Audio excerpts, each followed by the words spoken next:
அதன் வழியாக ஒரு முதியவர் நடந்து போயிட்டுருக்காரு. போயிட்டுருக்கிறவர் அங்கே ஒரு காட்சியை பார்த்து அசந்து போகிறாரு. ஏன்னா அங்கே 3 கிணறுகள் ஒவ்வொரு மூலைக்கும் வெட்டப்பட்டிருந்துச்சு. அதற்கு நடுவில் ஒரு விவசாயி ரொம்ப சோர்வாக உட்காந்துருந்தார்.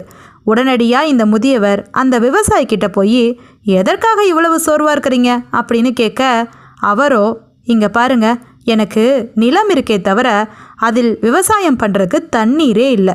3 கிணறுகள் இருக்குது, ஒன்றுலையும் தண்ணி வரலை அப்படின்னு ரொம்ப வருத்தப்படுறாரு.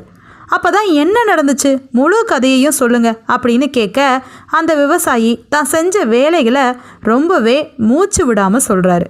என்ன நடந்துச்சுன்னா, அவர் கிணறு வேணும்னு நினச்சி ஒரு இடத்தை தேர்ந்தெடுத்து அந்த இடத்துல கிணறு தோண்ட ஆரம்பிச்சிருக்காரு. கிட்டத்தட்ட 20 முழத்துக்கு தோண்டினதுக்கு அப்புறமா தண்ணீர் வரலை அப்படின்னு சலிச்சு போயிருக்காரு. சலிச்சு போனவர் என்ன பண்ணியிருக்கணும், அதை விட்டுட்டு தண்ணீர்